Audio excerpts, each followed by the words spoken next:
ఏ పరిస్థితిలో ఉన్న పరిగెత్తి వస్తుంది. అదేవిధంగా అమ్మవారితో స్వామి వైకుంఠంలో ఆడుకుంటున్నాడు, బాధ్యత ఆడుతున్నాడు.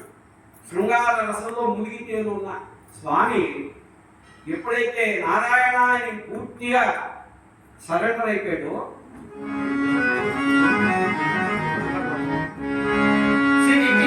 చెప్పడు శంఖ చక్రయుగమంతేదో ఈ సంధించడు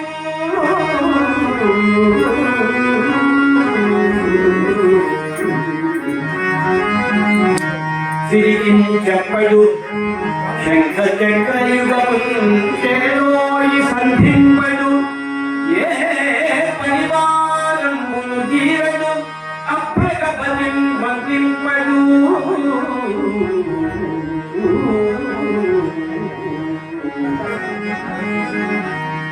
కన్నికాంతర కన్నిన్నను చక్కనుండడు వివాద ప్రోధితడు శ్రీ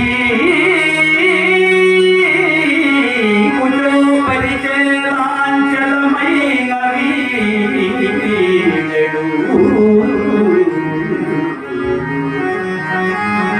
గజ ప్రాణావనోత్సాహి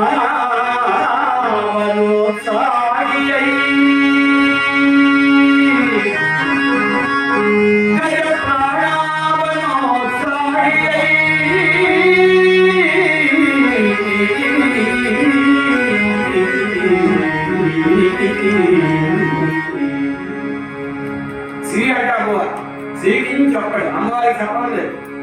శంఖ చక్రయుగము చేదో ఈ సంధించాడు. అక్కడ గజేంద్రుడు మొసలితో యుద్ధం చేస్తున్నాడు, వాడు రాక్షసుడు. మరి వాడిని సంహరించడానికి స్వామి రావాలి అంటే శంఖ చక్రయుగం పట్టరావు కదా, కర్ర తాడు ఆయనే పడతారా. శంఖ చక్రయుగము చేదో ఈ సంధించాడు. ఏ పరివారమును చేయడం పోని మీరు ఎవరో నాకు రెండరా అంటే వాణి లేదట. అభ్రగపతి మన్నింపడు. ఇప్పుడు మనం వస్తే కారు మోటార్ సైకిల్ పట్టుకొస్తాం కదా, ఆయన వాహనం గొర్రెల పక్షాక వెయ్యిగా ఉంటాడు. ఆయన కూడా పిలవదు, ఈయన వెళ్ళిపోతున్నాడు మేఘాలు. అభ్రగపతి మన్నింపడు. ఆకర్ణిక అంటారు తమిళంలో చక్కని ఉంటాడు. అది పళ్ళ నల్లా కదా పెద్ద జుట్టు ఉండే సినిమా చూశాను కదా, అది దీనిలో ముడిపడిపోయింది. అది కూడా సమన్వయం చేసుకోవడం అంటే ఎలా ఉన్నవాడు ఇంతకీ ఏమిట. వివాద ప్రోధిత శ్రీ కుచో పంచేలాంచలమైన వీడడు. అమ్మవారితో చిన్న తగ్గు అవుతుంది. ఆవిడ ఆడుతున్నాడు, ఏదో నువ్వు తప్పు చేసావు నువ్వు తప్పు చేసావు అంటున్నాను. ఆవిడ కొమ్ము ఈ చెట్టు చుట్టుకొని పోని అదేనే ఒప్పి ఆవిడ రాకపోతే అది పట్టుకెళ్ళిపోతాం. అమ్మవారు ఆయనకి వీడ్చుకెళ్ళిపోతాం. ఆ భావన రెండే. అంటే భక్తుడికి భగవంతుడు రక్షించాలని భగవంతుడు ఎంత ఆవేశం ఉంటుంది. ఎలాగైతే భక్తుడు భగవంతుడి కోసం చూస్తాడో 1000 రెట్లు భగవంతుడు భక్తుడి కోసం చూస్తాడట అని పోతన్న గారికి రాసి, ఇప్పుడు ఏం చేయాలి, అక్కడి నుంచి బయలుదేరాడు.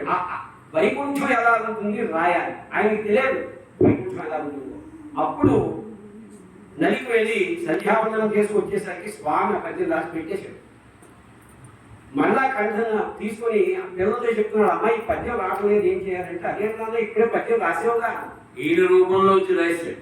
స్వామి పోతన్న గారి రూపంలో వచ్చి పద్యం పూరించాడు. స్వామి పూరించిన పద్యం ఎలా ఉందో చూడండి.